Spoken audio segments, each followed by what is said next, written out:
Cümleten selamun aleyküm hanımlar. Divopatik YouTube kanalıma hepiniz hoş geldiniz.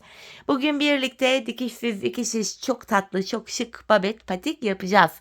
Ben patiğimde piyasada rahatlıkla bulabileceğiniz normal patiklik iplerden kullandım, açık gri tonlarında. Şişlerim ise 3 numara hanımlar. Şöyle numaraları da şişin üzerinde yazıyor. Hemen modelimi de göstereceğim. İşte modelimiz bu şekilde. Zincir modeli çok güzel, çok şık bir patik yaptım. Baştan sona 2 şiş ile yapılıyor hanımlar ve patiğimizin hiçbir yerinde bakın dikişimiz yok. Dikişsiz, şık, güzel, hoş bir model oldu. Hemen şöyle topuk kısmını da göstermek istiyorum. Bu şekilde patiğimizin şurasına şöyle bir düğme diktim. Normal sade de kullanabilirsiniz. Bu patik benim elimin ölçülerine göre 37, 38 ve 39 numara ayaklar için uyumlu oldum. Hemen hatırlatayım hanımlar, patiğimize şu bölümden başlıyoruz. Sonra orta kısımlarda kesimler yaparak ilmek sayılarımız azalıyor. Sonra bilek kesimini yaptıktan sonra tabanımızı ve topuğumuzu örerek patiğimizi bitiriyoruz. Patiğimize 89 ilmek olarak başlayacağım hanımlar. 89 ilmek. Şöyle ipimin ucunda ortalama bir 80-90 santim kadar bir ip bırakıyorum. 89 adet ilmeğimizi atıyoruz bu şekilde. Bakın şu ikinci ilmeğim.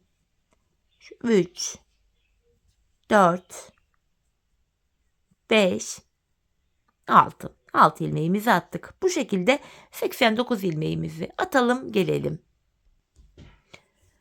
89 ilmeğimizi attım geldim hanımlar. Şimdi geri dönüyoruz.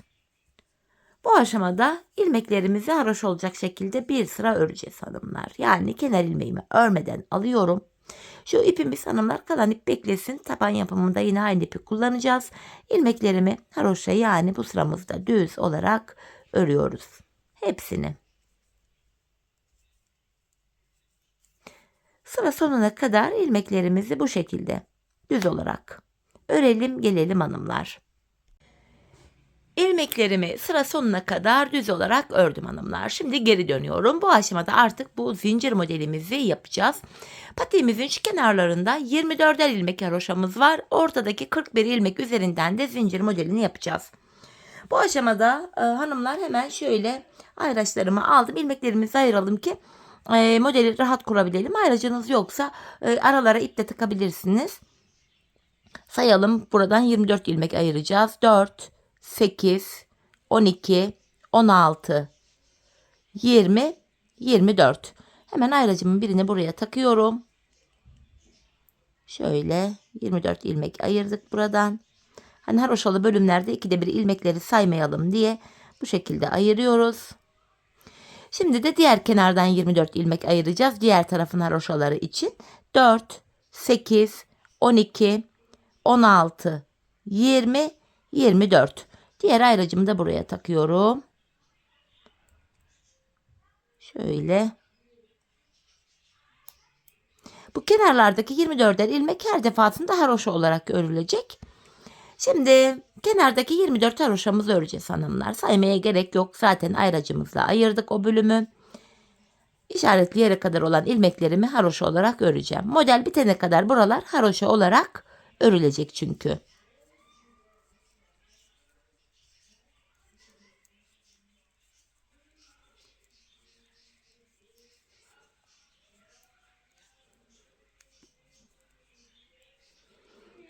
Evet, ayracıma kadar ördüm hanımlar. Şimdi ayracımı şöyle atıyorum gene diğer şişime.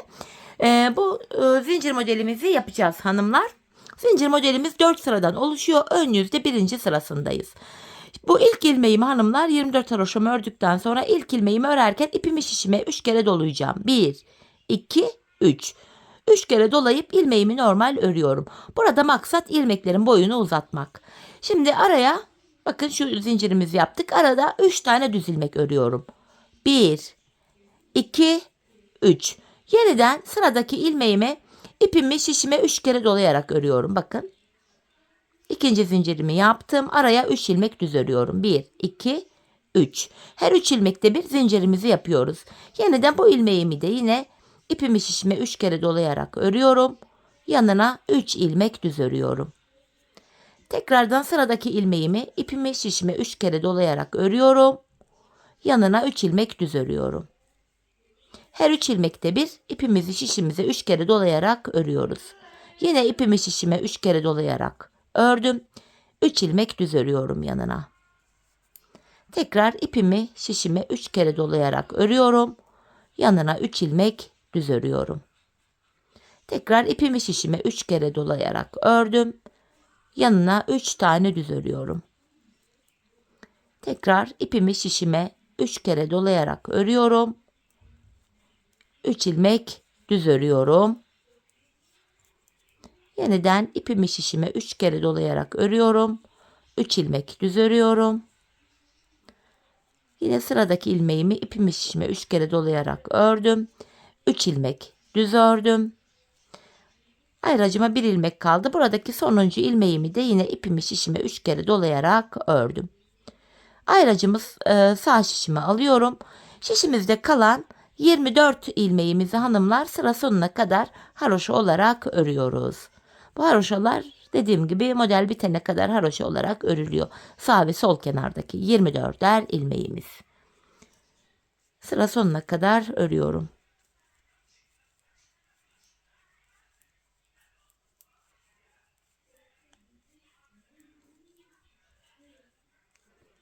Sonuncu ilmeğimi de ördüm.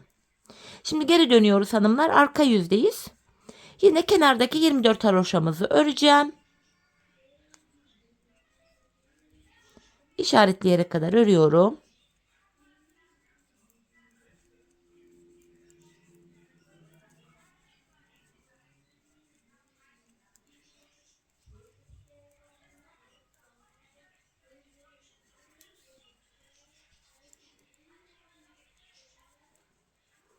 Bakın işarete kadar geldim. Sonrasında bu ayracımı hemen sağ şişime aktardım. Hanımlar zincir modelimizin arka yüzde ikinci sırasındayız. İpimi kendime doğru alıyorum. Arka yüze doğru aldım. Bu 3 kere doladığım ilmeğimi açıyorum. Yanına 3 ilmek bu defa düz öreceğim. Ön yüze ters örgü düşüyor. Şu şekilde hanımlar. Yine ipimi kendime doğru aldım. Bu uzattığımız ilmeğimizi açıyoruz. 3 ilmek düz örüyorum. Tekrar ipi kendime doğru aldım. Bu ilmeğimi açıyorum. 3 ilmek düz örüyorum. İpi kendime doğru aldım. Bu ilmeğimi açtım. 3 ilmek düz örüyorum. İpi kendime doğru aldım. Uzun ilmeğimi açtım. 3 ilmek düz örüyorum. Tekrar ipi kendime doğru aldım. Düz ilmeğimi açıyorum ve yanındaki 3 ilmeğimi düz örüyorum. Tekrar bu ilmeğimi açtım. 3 ilmek düz ördüm. Yine ipi kendime doğru aldım. Uzun ilmeğimi açıyorum. 3 ilmek düz örüyorum. Tekrar uzun ilmeğimi açıyorum. 3 ilmek düz örüyorum. Uzun ilmeğimi açtım. 3 ilmek düz ördüm.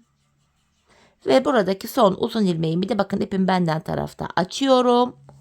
Ve şu ayracımı hanımlar yine sağ şişime alıyorum.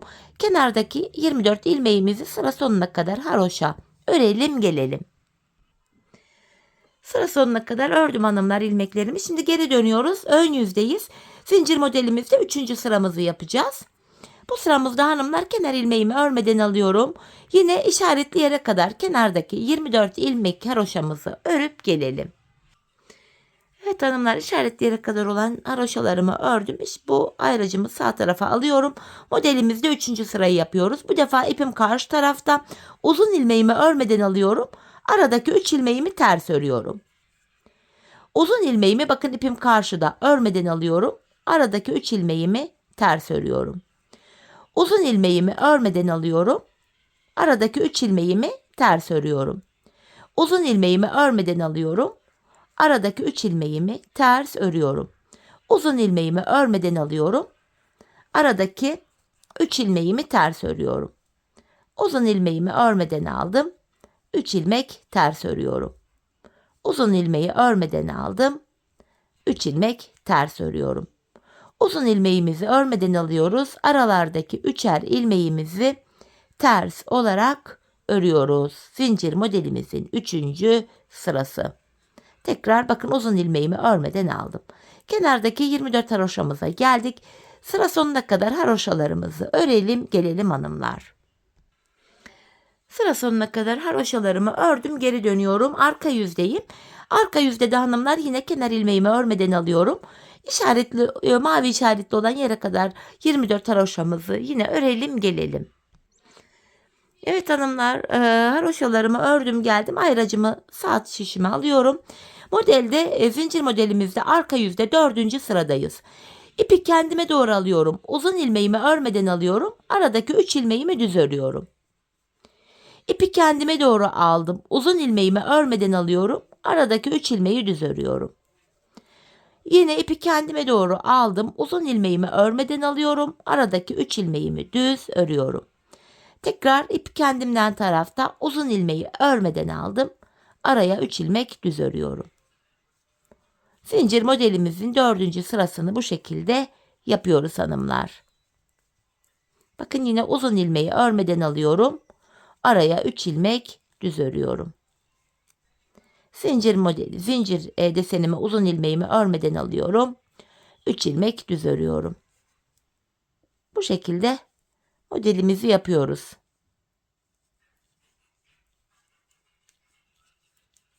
Yine uzun ilmeği örmeden aldım.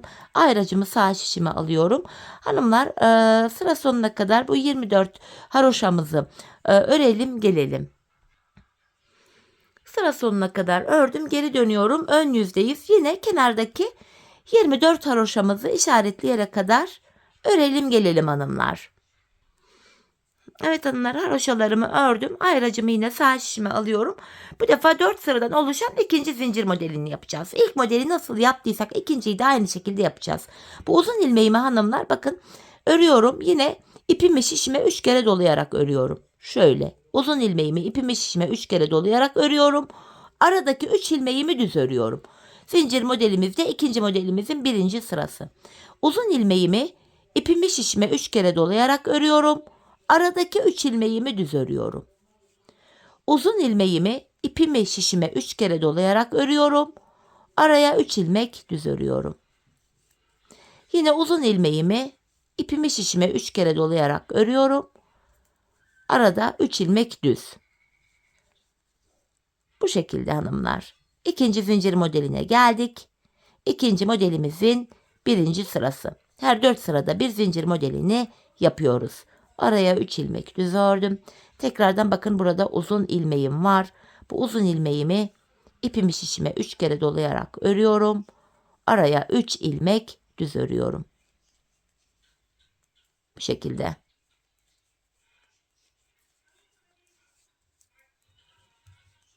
Üç kere dolamaktaki maksat ilmek boyunu uzatmak hanımlar. İlk zincir desenimizde olduğu gibi. Yine 3 tane düz ördüm. Bu uzun ilmeğimi ipimi şişime 3 kere dolayarak örüyorum. Ayrıca sağ şişime aldım. Hanımlar, bu kenardaki şu anda ön yüzdeyiz. İlmeklerimizi sıra sonuna kadar haroşa örelim. Geri dönelim. Arka yüzde de yine bu 24 haroşayı örelim. İşaretli yere kadar örelim, gelelim. Evet hanımlar, ön yüzde ve arka yüzde bu kenardaki 24 haroşamızı ördüm. Modelli tarafa geldim. Ayracımı yine sağ şişime alıyorum.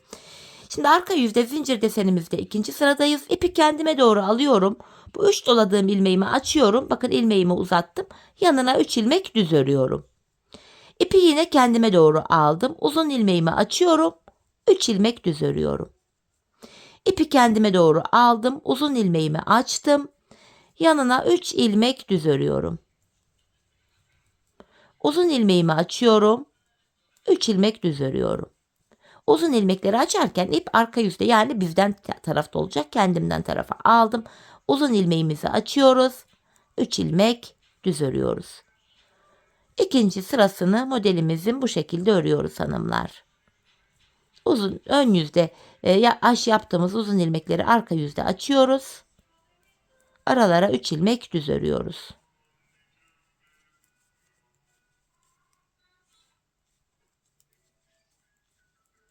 Yine ipi kendime doğru aldım. Uzun ilmeğimi açtım.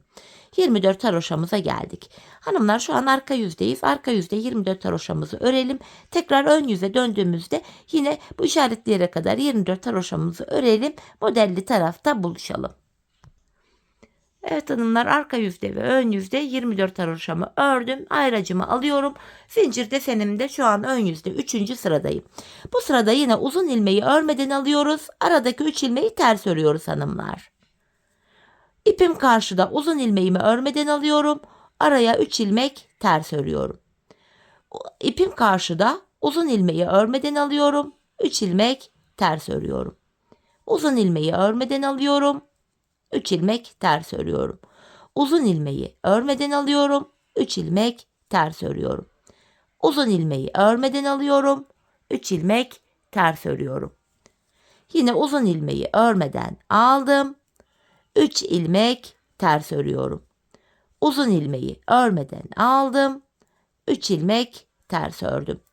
Uzun ilmeği örmeden aldım. 3 ilmek ters örüyorum. Bu şekilde modelimizi yapıyoruz. Bakın buradaki son uzun ilmeği de örmeden aldım. Ayracımı alıyorum sağ şişime. Bu kenardaki 24 haroşamızı sıra sonuna kadar örelim. Tekrar arka yüzde de hanımlar yine 24 haroşamızı örelim. Modelli tarafta buluşalım.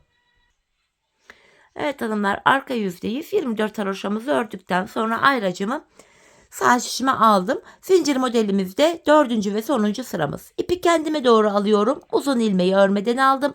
Yanındaki 3 ilmeğim düz örülüyor. İp benden tarafta, kendimden tarafta, uzun ilmeği örmeden alıyorum. Aradaki 3 ilmeğim düz. İpi kendime doğru alıyorum. Uzun ilmeklerimi yine örmeden sağ şişime alıyorum. Aralardaki 3'er ilmeğimi düz olarak örüyorum. İkinci zincir modelimizin 4. ve sonuncu sırası hanımlar. Ön yüzde 3. zincir modeline başlayacağız. 3. zincir modelinde artık kesimlerimiz de başlayacak. 3 ilmek düz ördüm. Uzun ilmeğimi örmeden alıyorum. 3 ilmek düz örüyorum. Uzun ilmeğimi örmeden aldım. 3 ilmek düz örüyorum. Uzun ilmeğimi örmeden aldım. Ayracımı sağ şişe taktım. Kalan 24 ilmeğimizi hanımlar, arka yüzdeyiz şu anda, haroşa örelim. Ön yüzde yine bu kenardaki 24 haroşamızı örelim. Modelli tarafta buluşalım. Evet hanımlar, ön yüzde 24 haroşamı ördüm. Ayracımı sağ şişime alıyorum. Şimdi bakın 2 tane zincirimiz var. Üçüncüyü başlatacağız. Kesimlerimiz de olacak bu sıra. Yine bu uzun ilmeğimi hanımlar, ipimi şişime 3 kere dolayarak örüyorum. Bakın zincir ilmeğimi 3 kere dolayarak ördüm. Burada ortada 3 ilmek vardı. Bu 3 ilmeğin ilkini düz olarak örüyorum. Öndeki 2 ilmeği sağa doğru kesim yapacağım. Bakın ikinci ilmeği alıyorum. İlk ilmeğimin önüne bırakıp ikisini keserek örüyorum. Bu defa aralarda 2'şer tane ilmeğimiz kalıyor. Yine bu uzun ilmeğimi 3 kere dolayarak örüyorum. Arada 3 ilmek vardı. İlkini tek başına normal düz ördüm. Öndeki 2 ilmeği de hanımlar sağa doğru kesimi şu ikinci ilmeğin içinden girip de yapabilirsiniz. Ben öyle zorlandığım için şöyle yapıyorum. İkinci ilmeğimi ilk ilmeğimin önüne bırakıp ikisini keserek örüyorum. Şimdi yine uzun ilmeğime geldim. İpimi şişime 3 kere doluyorum. Tekrardan bakın aradaki ilk ilmeği düz ördüm. Hemen yanındaki 2 ilmeği de sağa doğru keserek örüyorum. Bu şekilde. Bu uzun ilmeğimi yine ipimi şişime 3 kere dolayarak örüyorum. Aradaki ilk ilmeğimi düz ördüm. Ayrıca 3. zincir modelimizin ilk sırası oluyor bu. Şu öndeki 2 ilmeğimi de kesiyorum. Sağa doğru kestim. Yine uzun ilmeğimi 3 kere dolayarak örüyorum. Aradaki 3 ilmeğin ilkini düz örüyorum. Diğer 2 ilmeği de sağa doğru keserek örüyorum. Yine zincirime geldim. 3 kere dolayarak ördüm. Yanındaki ilk ilmeği örüyorum. Diğer 2 ilmeği de sağa doğru kesiyorum. Kesimimizi yapıyoruz hanımlar. Bu sırada ilmek sayıları azalmaya başlıyor artık. Yine uzun ilmeğim 3 kere dolayarak ördüm. Yanındaki bir ilmeğimi düz örüyorum. Diğer 2 ilmeğimi de sağa doğru kesim yapıyorum. Tekrardan bakın zincirim. Bu zincirimi ipimi şişime 3 kere dolayarak örüyorum. İlk ilmeğimi düz ördüm. Yanındaki 2 ilmeğimi de sağa doğru kesim yaparak örüyorum. Yine zincir modelimize geldik. 3 kere dolayarak örüyorum. Yanındaki bir ilmeği düz ördüm. Diğer 2 ilmeğimi de sağa doğru kesim yaparak örüyorum.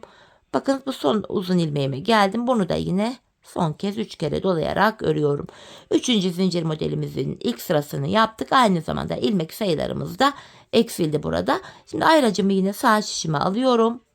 Burada kalan 24 ilmeğimizi sıra sonuna kadar haroşa örelim. Ardından geri döndüğümüzde arka yüzde olacağız.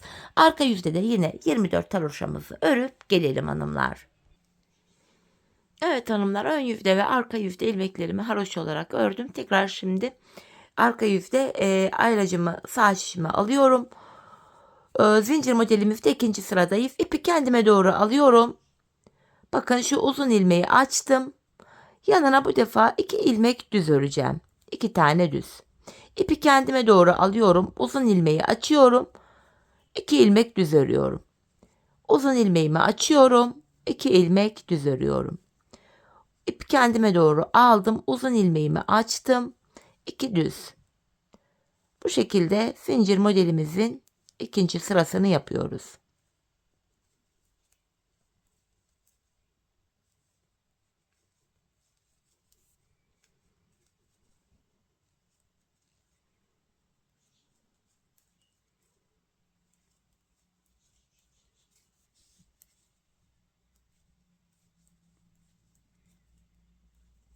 Sonuncu ilmeği de açtım.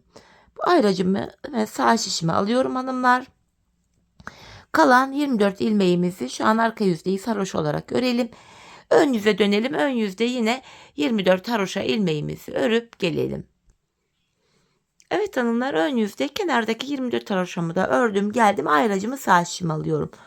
Zincir modelde 3. sıradayız. Uzun ilmeğimi ipim karşı tarafta örmeden alıyorum. Araya 2 tane ters ördüm. Uzun ilmeğimi örmeden alıyorum. 2 ters örüyorum. Uzun ilmeğimi örmeden alıyorum. 2 ters. Uzun ilmeğimi örmeden alıyorum. 2 ilmek ters örüyorum. Uzun ilmeğimi örmeden alıyorum. Aradaki 2 ilmeği ters örüyorum.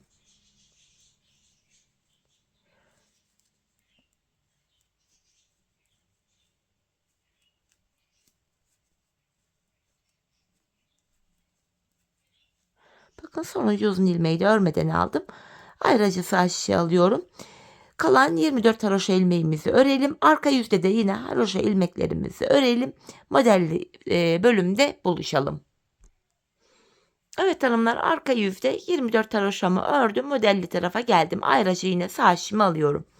Zincir modelimizde 4. sıradayız. Bu sıramızda ipi kendime doğru alıyorum. Uzun ilmeği örmeden aldım. Yanına 2 ilmek düz örüyorum. İpi kendime doğru alıyorum. Uzun ilmeği örmeden alıyorum.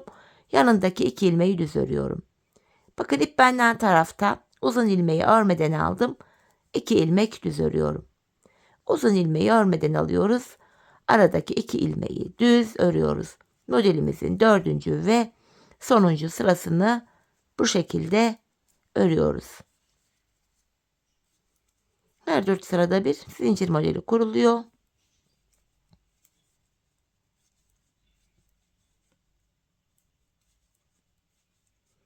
Bakın son uzun ilmeğimi de örmeden aldım. Ayracımı yine sağ şişime aktarıyorum. Kalan 24 haroşamızı örelim. Ön yüzde yine kenardaki 24 haroşamızı örelim. Modelli tarafta buluşalım. Evet hanımlar, ilmeklerimi ördüm. Şu an ön yüzde kenardaki 24 haroşamı da ördüm. Ayracımı yine sağ şişime alıyorum. 4. zincirimize başlatacağız hanımlar. Bu defa kesme işlemi yok. Uzun ilmeklerimizi örerken yine ipimizi şişimize 3 kere dolayarak örüyoruz. Aradaki 2 ilmeği düz örüyoruz. Uzun ilmeğimi örerken ipimi şişime 3 kere dolayarak örüyorum. Aradaki 2 ilmeği düz örüyorum.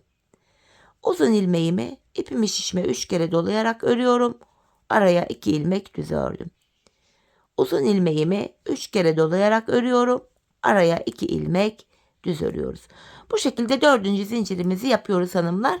Bu işaretleyene kadar zincir modelimizi aynı şekilde yapalım. Ardından kalan 24 haroşamızı örelim. Arka yüzde tekrar geri dönelim. Bu işaretleyene kadar olan 24 haroşamızı da örüp gelelim.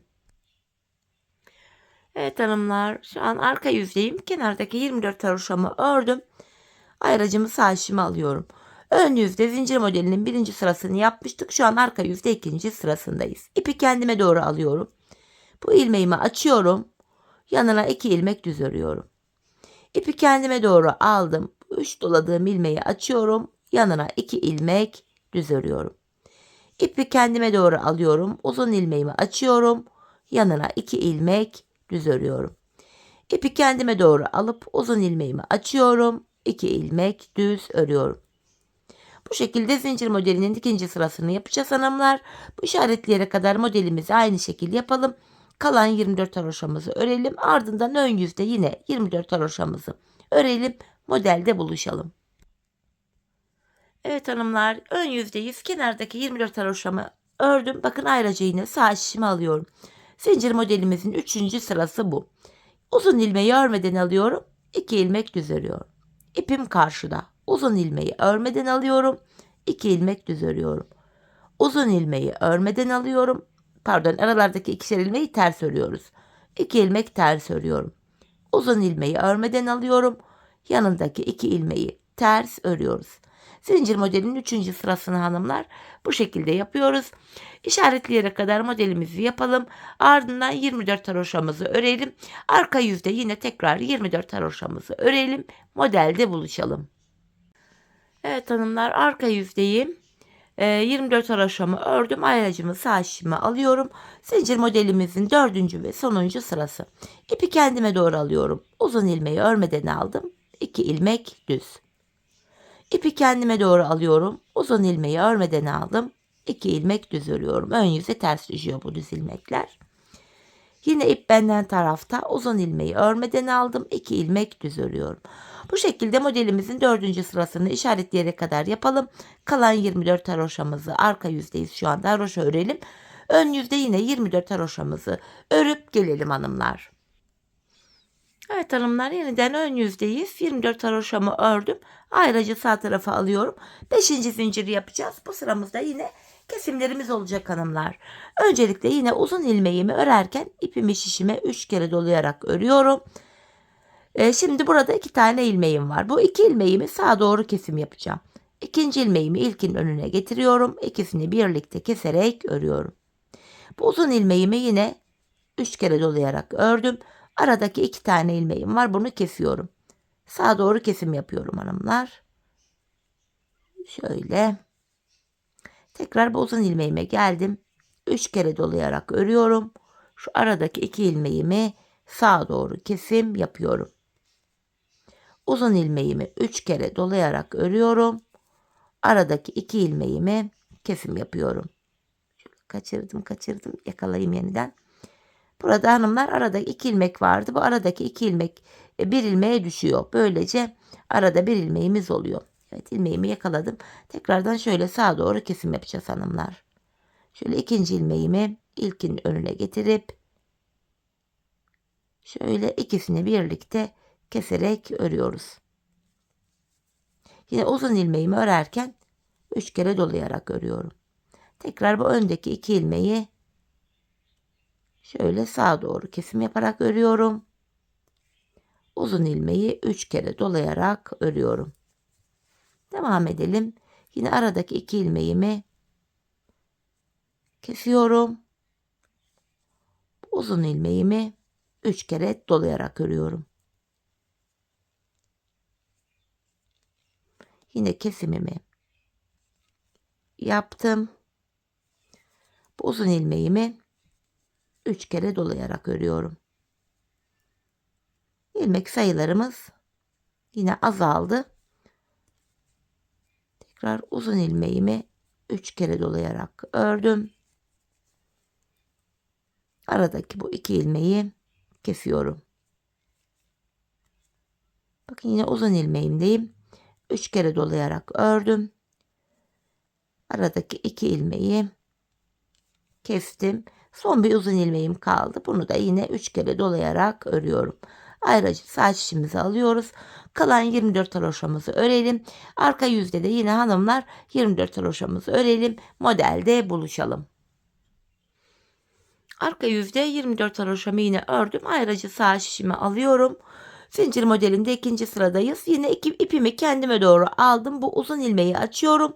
Yanına bir ilmek düz örüyorum. İpi kendime doğru aldım. Uzun ilmeği açıyorum. Bir ilmek düz ördüm. Uzun ilmeği açıyoruz. Bir ilmek düz örüyoruz. Yine ip benden tarafta uzun ilmeği açıyorum. Bir ilmek düz örüyorum. Uzun ilmeği açıyorum. Yanına bir ilmek düz örüyorum.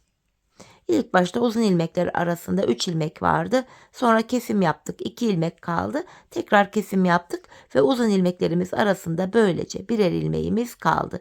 Sonuncu uzun ilmeğimi de açtım. Sağ şişime alıyorum ayracımı. Hanımlar, bu 24 haroşamızı örelim. Tekrar ön yüzde yine bu kenardaki 24 ilmek haroşamızı örelim. Modelde buluşalım. Evet hanımlar, ön yüzdeyiz. Kenardaki 24 haroşamı ördüm. Ayracı sağ şişimi alıyorum. Modelde zincir modelimizde 3. sıramız. İpim karşıda, uzun ilmeği örmeden alıyorum. Bir ilmek ters örüyorum. Uzun ilmeği örmeden alıyorum. Bir ilmek ters örüyorum. Uzun ilmeği örmeden alıyorum. Bir ilmek ters örüyorum. Ön yüzde modelin 3. sırası bu şekilde örülüyor. Uzun ilmekleri örmüyoruz. Aralardaki birer ters ilmeği ters örüyoruz. Bakın, son uzun ilmeğimi de örmeden aldım. Ayracımı alıyorum. 24 haroşamızı örelim hanımlar. Tekrar arka yüze dönelim. Yine arka yüzde de 24 haroşamızı örelim, gelelim. Evet, arka yüzde hanımlar 24 haroşamı ördüm, geldim. Tekrar ayracımı alıyorum. Modelde 4. sonuncu sıramız. İpi kendime doğru aldım. Uzun ilmeği örmeden alıyorum. Bir ilmek düz örüyorum. İpi kendime doğru alıyorum. Uzun ilmeği örmeden aldım. Bir düz ördüm. Uzun ilmeğimi örmeden alıyorum. Bir düz örüyorum. Uzun ilmeği örmeden alıyorum. Bir düz örüyorum. 4. sıra modelimizi böyle tamamlayacağız. İşaret yere kadar zincir modelimizi yapalım. Ardından 24 haroşa örelim. Tekrar ön yüze dönüp 24 haroşamızı da örüp gelelim. Evet hanımlar, ön yüzde 24 haroşamı ördüm. Ayracımı sağ şişime alıyorum. Bu sırada 6. ve sonuncu zincirimizi yapacağız hanımlar. Kesme işlemi yok. Uzun ilmeğimi yine ipimi şişime 3 kere dolayarak örüyorum. Yanına bir ilmek düz ördüm. Uzun ilmeğimi 3 kere dolayarak örüyorum. Bir ilmek düz örüyorum. Uzun ilmeğimi 3 kere dolayarak örüyorum. Bir ilmek düz örüyorum yanına. Bu şekilde hanımlar 6. ve sonuncu zincirimizi yapıyoruz. Uzun ilmeklerimizi 3 kere dolayarak örüyoruz. Araya bir ilmek düz örüyoruz. 6. zincirimizin 1. sırası. Bir ilmek düz ördüm. Tekrar uzun ilmeğimi 3 kere doluyorum. Bir ilmek düz ördüm.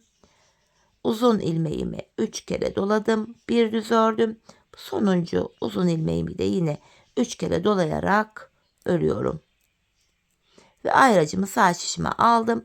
Hanımlar, 24 haroşamızı örelim. Tekrar arka yüzde de yine 24 haroşamızı örelim. Modelde buluşalım. Evet hanımlar, arka yüzde 24 haroşamı ördüm. Ayracı sağ tarafa alıyorum.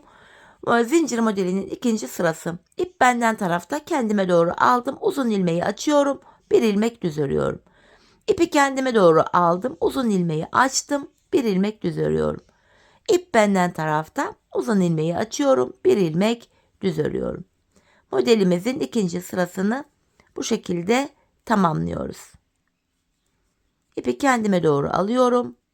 Uzun ilmeğimi açıyorum. Ardından yanındaki bir ilmeğimi düz örüyorum. O düz ilmek ön yüze ters olarak düşüyor. Son uzun ilmeğimi de şöyle açtım. Şimdi 24 haroşamızı örelim.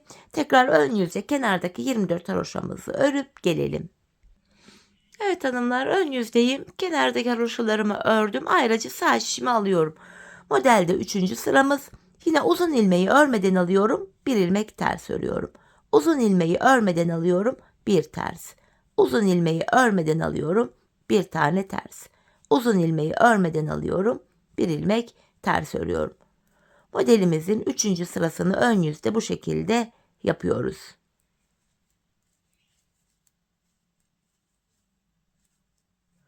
Sonuncu uzun ilmeği de örmeden aldım. Ayracımı sağ şişime takıyorum. Ön yüzdeyiz hanımlar, 24 haroşamızı örelim.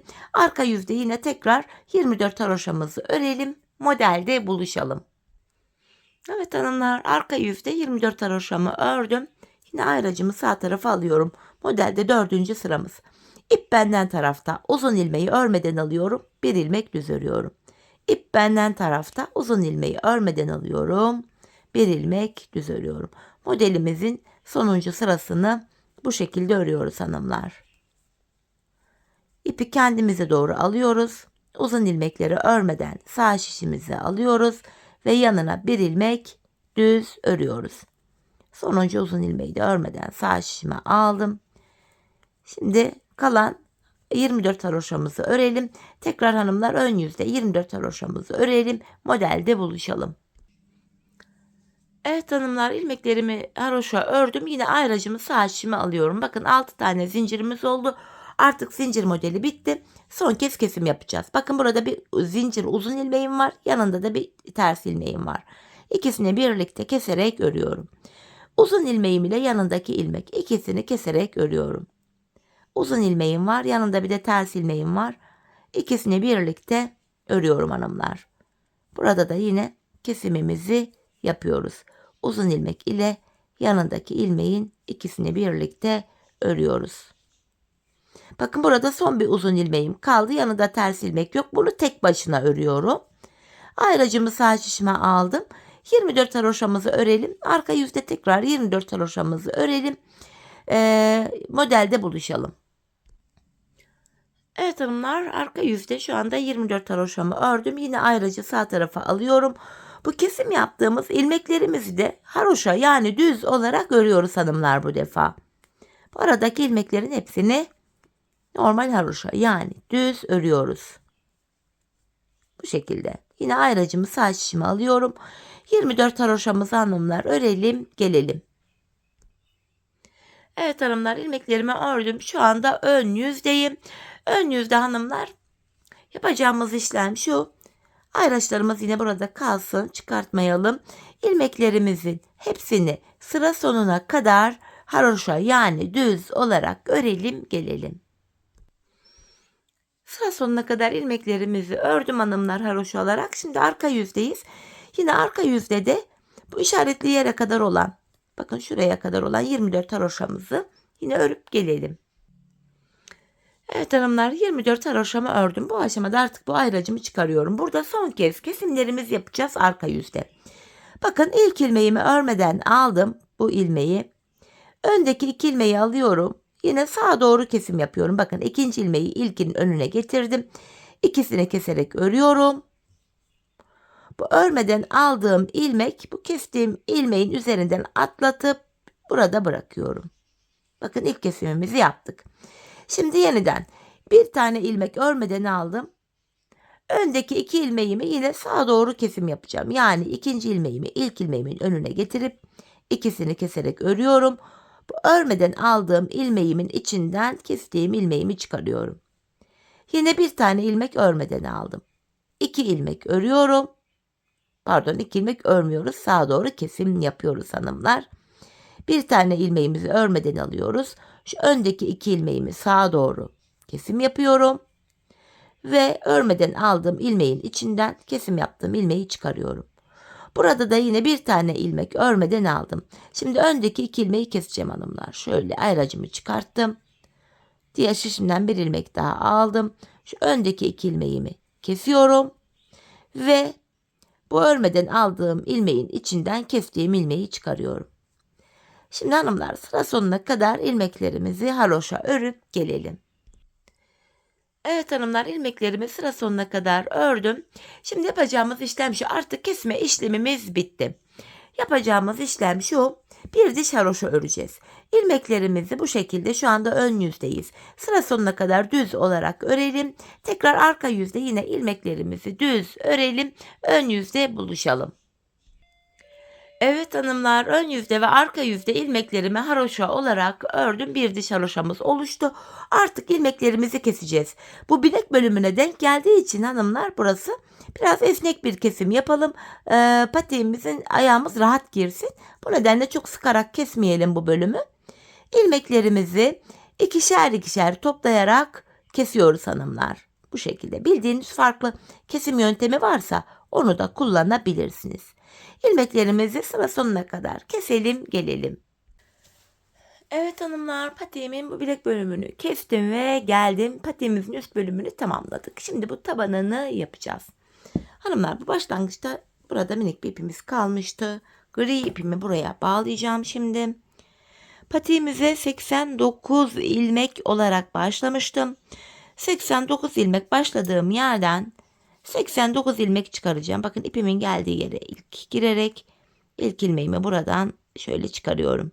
Sırasıyla hanımlar, bakın başlangıç yerlerine ilmeğin iki kanadına birden girerek ilmek çıkarıyoruz. Bakın ilmeğin iki kanadına birden girdim. İlmeğimi bu şekilde çıkartıyorum. Bakın şu anda burada 7 ilmeğimiz oldu. Dediğim gibi 89 ilmek olarak başlamıştık. Diğer uca kadar hanımlar toplamda 89 ilmeğimizi çıkartalım, gelelim. Evet hanımlar, diğer uca kadar 89 adet ilmeğimi çıkarttım. Şimdi geri dönüyorum, arka yüzdeyim. İlk ilmeğimizi örmeden alıyorum. Hanımlar, ilmeklerimizin tamamını sıra sonuna kadar düz olarak, yani haroşa olarak örelim, gelelim. Evet hanımlar, ilmeklerimin hepsini ördüm geldim. Tekrar ön yüzdeyiz, artık taban bölümünü yapacağız. Patiğimizin tabanına hanımlar burun kısmından 9 ilmek ile başlayacağız. 13 ilmek olana kadar yanlardan ilmekler alacağız ve 13 ilmekten sonra kesimler yaparak tabanımızı halledeceğiz. Şişimizde 89 ilmek var. 9 ilmek buruna ayırınca geriye 80 ilmek kalıyor. 80 ilmeği de iki kenara eşit olarak paylaştırınca 40 ilmek düşüyor. Öncelikle ön yüzde bu sağ kenardaki 40 ilmeğimizi örmemiz gerekiyor hanımlar. Yine haroşaya devam ediyoruz. Bu kenara toplamda 40 adet ilmeğimizi örelim, gelelim. 40 ilmeğimi ördüm hanımlar. Şimdi burun kısmı için 9 ilmek daha öreceğim. 1, 2, 3, 4, 5, 6, 7, 8, 9. Saydığımızdan da şu anda sol kenarda da 40 ilmeğimiz kalıyor. 9 ilmekten sonra geri dönüyorum. Bu aşamada ipimiz hep karşıda olacak ve ilk ilmeği örmeden alacağız. İkinci ilmeğimi örüyorum. Şu üçüncü ilmeğim 4, 5, 6, 7, 8, 9. Burnumuz için ayırdığımız 9 ilmeğimizi ördük. Burada böylece 9 ilmek ile bir diş haroşa oluştu. Şimdi yanlardan birer ilmek alarak gideceğiz hanımlar. Şöyle ki yine ipim karşıda, ilk ilmeği örmeden aldım. Öncelikle bu 9 ilmeğimi örüyorum. Bakın 4 olmuş. 5, 6, 7, 8, 9. Yandan bir ilmek örerek ortaya ekledim. 10 ilmek oldu. Geri dönüyorum. İpim karşıda, ilk ilmeği örmeden aldım. Ortadaki 10 ilmeğimi öreceğim. 3 ilmeğim oldu. 4, 5, 6, 7, 8, 9, 10. Yine kenardan bir ilmek örerek ortaya ekledim. 11 ilmek oldu. Geri dönüyorum hanımlar. Yine ipim karşıda. İlk ilmeği örmeden aldım. Şimdi de 11 ilmeğimi öreceğim. 5 oldu. 6, 7, 8, 9, 10, 11. Yan taraftan bir ilmek örerek ortaya ekledim. 12 ilmeğim oldu. Geri dönüyorum. Yine ipim karşıda, ilk ilmeği örmeden aldım. 12 ilmeğimi öreceğim hanımlar. Bakın 5 ilmek oldu. 6, 7, 8, 9, 10, 11, 12. Bir ilmek daha örerek ortaya ekledim. 13. Şimdi hanımlar, orta kısımda 13 ilmeğimiz oldu. Burun kısmında hafif oval bir görüntü oluştu. Ayak anatomisine uygun oluyor bu şekilde. Şimdi 13 ilmek olarak tabanımızı öreceğiz. Kesimler başlayacak. Yine ipim karşıda, ilk ilmeğimi örmeden alıyorum. Hanımlar, 12 ilmek öreceğim. 13. ilmekte kesimimi yapacağım. Bakın kaç ilmeğimiz oldu? 2, 4, 6, 7, 8, 9, 10, 11, 12 ilmek ördüm. 13. ilmeği örerken yandan da bir ilmek alıyorum. İkisini keserek örüyorum. Kesimden sonra geri döndük. Yine ipim karşıda, ilk ilmeği örmeden aldım. Tekrar 12 ilmek öreceğim. 4, 5, 6, 7, 8, 9, 10, 11, 12. 13. ilmeğe geldiğimde yandan da bir ilmek alıyorum. İkisini keserek örüyorum.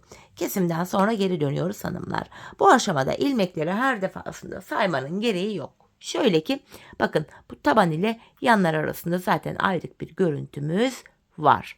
Şimdi saymadan gideceğim. Bakın ipim karşıda, ilk ilmeği örmeden aldım. Tabanımda son bir ilmeğim kalana kadar örüyorum. Bakın son bir ilmeğim var. Bunu örerken yandan da bir ilmek alıyorum. İkisini keserek ördüm. Geri dönüyorum hanımlar. Yine ipim karşıda, ilk ilmeği örmeden aldım. Bakın taban ile kenar arasında yine ayrık bir görüntü var burada. İlk ilmeği örmeden alıyorum. Yine tabanımda son bir ilmek kalana kadar öreceğim. Bakın tabanda son ilmek kaldı. Bunu örerken şişimden de bir ilmek alıyorum. İkisini keserek örüyorum. Bu şekilde hanımlar patiğimizin tabanı 13 ilmek olarak örülecek. Biz bu işleme sağ ve sol taraftaki bu ilmeklerimiz bitene kadar devam edeceğiz. Şimdi hep birlikte patiğimizin tabanını sizlere anlattığım gibi örelim gelelim, ardından topuk bölümünü yapacağız. Evet hanımlar, patiğimin tabanını 13 ilmek olarak ördüm geldim. Yanlardaki ilmekler bitti. Sadece burada 13 ilmek kaldı. Şimdi bu 13 ilmekle patiğimizin şu topuk bölümünü, arka bölümünü öreceğiz bu şekilde. Şimdi yapacağımız işlem şu hanımlar. Bu aşamada ipimiz yine karşıda, ilk ilmeği örmeden alıyoruz. Son 2 ilmek kalana kadar öreceğiz. Son 2 ilmeğimi kesiyorum. İkisini birlikte örüyorum. 12 ilmek kaldı. Bu aşamada bakın yanlarda kenar ilmek yerleri var. Bu kenar ilmek yerine ilmeğin iki kanadına birden girerek ilmek çıkartıyorum. Tekrar 13 ilmeğim oluyor. Ardından geri dönüyorum hanımlar. Yine ipim karşıda, ilk ilmeğimi örmeden aldım. Tekrar son 2 ilmeğim kalana kadar öreceğim.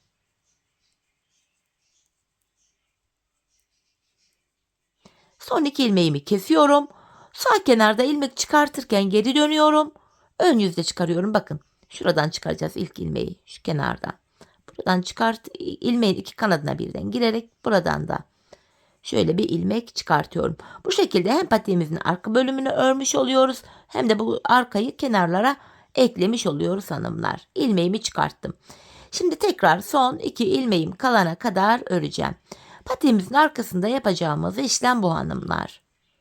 Bakın son 2 ilmeğimi keserek örüyorum ve sıradaki kenar ilmek yerine girerek bir ilmek çıkartıyorum. Geri döndüm. Yine ipim karşıda, ilk ilmeği örmeden aldım. Tekrar son 2 ilmeğim kalana kadar öreceğim. Bakın yine son 2 ilmeğimi kesiyorum. Sağ kenarda ön yüzde ilmek çıkartıyordum. Şimdi ön yüzdeyim. Bir sonraki kenar ilmek yerine girerek ilmeğimi çıkartıyorum. Arkayı bu şekilde tamamlayacağız hanımlar. Biz bu işleme son kenar ilmek yerlerine gelene kadar, bakın şuralara gelene kadar devam edeceğiz. Şimdi patiğimizin arka bölümünü örelim gelelim. Evet hanımlar, patiğimin arka bölümünü son kenar ilmek yerlerine gelene kadar ördüm ve geldim. Şimdi ilmeklerimi ikişer ikişer toplayarak yine kesimimi yapacağım.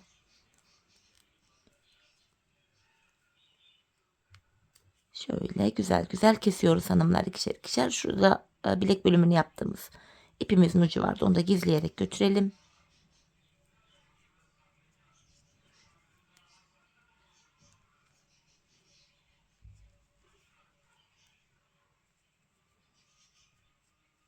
Bu aşamada hanımlar, şişle kesenler zorlanıyorsa şöyle tığ ile de kesim yapılabilir. Onu da göstereyim hemen. Tığ ile daha rahat kesim olacaktır.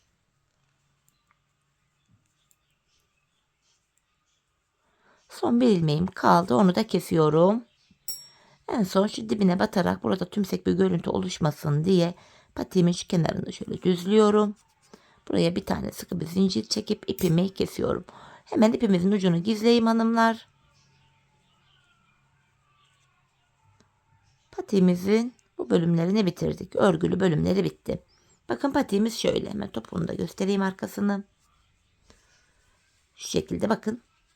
Gayet haroş olduğu için esnek bir yapıya sahip. Şimdi patiğimizin bu düğme bölümünü yapacağız. Sağ patiğin düğmesini hanımlar sağ tarafa, sol patiğinkini de sol tarafa dikeceğiz. Şöyle ki sol kenarına, yani şöyle baktığımızda bu sol ayağı olacak. Şöyle göstereyim. Bunu da tam karşı tarafına dikeceğiz, şuraya. Hemen şöyle düğmemi alıyorum. Düğmenin düz tarafı normalde şu ama arkası daha gri olduğu için şöyle arkasını kullanarak şu haroşalı bölüme bakın. Şuraya şöyle ayarlayıp düğmemi normal iğne iplikle dikiyorum.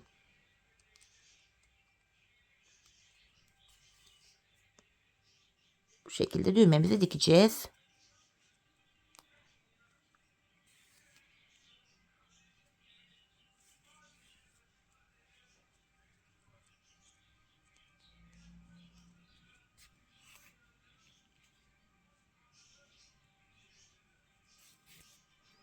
Bir daha şuradan dikelim. 2 kez tekrar edelim deliklerinden.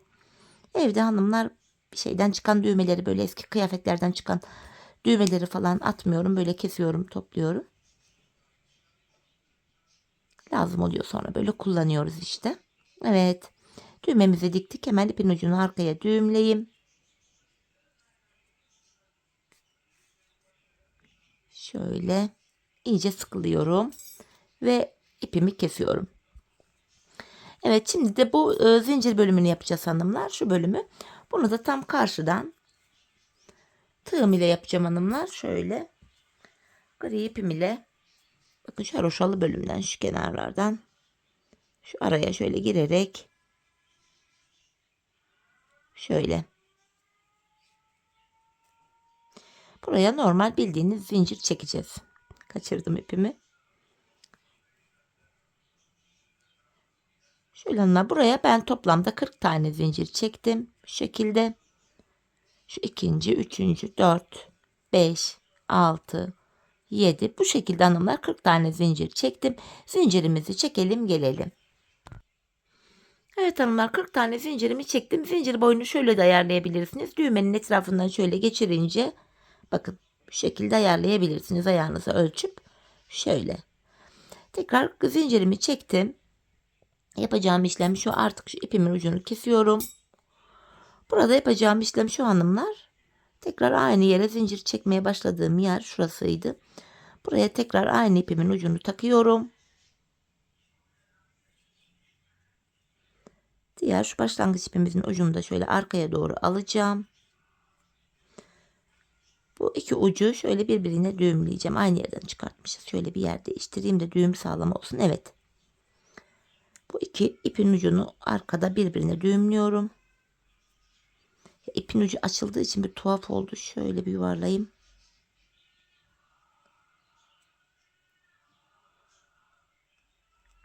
Evet, arkaya sıkıladık. Hemen bu uçlarımızı da ilmek aralarından geçirerek gizleyelim. Patiğimiz bu kadardı hanımlar. Çok şık, güzel, babet tarzı, tek renk, hoş bir patik oldu. 5 şiş bilmeyen hanımların da tercih edebileceği bir model. Bu şekilde. Şöyle takıp kullanıyoruz. Hemen manken ayağımızı da giydirelim. Hanımlar, ben çok beğenerek, severek yaptım modelimi. Umarım sizler de benimle, çok pardon, patiğinizi beğenerek, severek yaparsınız. Patiğimi tripoda çarptırdım. Özür dilerim. Evet. Bakın patiğimi şöyle ayağıma giydirdim. Gördüğünüz gibi çok güzel, çok şık oldu. Hemen kenarlarını da göstermek istiyorum. Patiğimizin tabanı, topuk kısmı, modelimiz bu şekilde. Evet hanımlar, yine birlikte güzel, şık bir modelin daha sonuna geldik. Umarım sizlere faydalı, hoş bir video olmuştur. Yeni modellerde, yeni videolarda buluşmak dileğiyle. Şimdilik hoşça kalın, sağlıcakla kalın.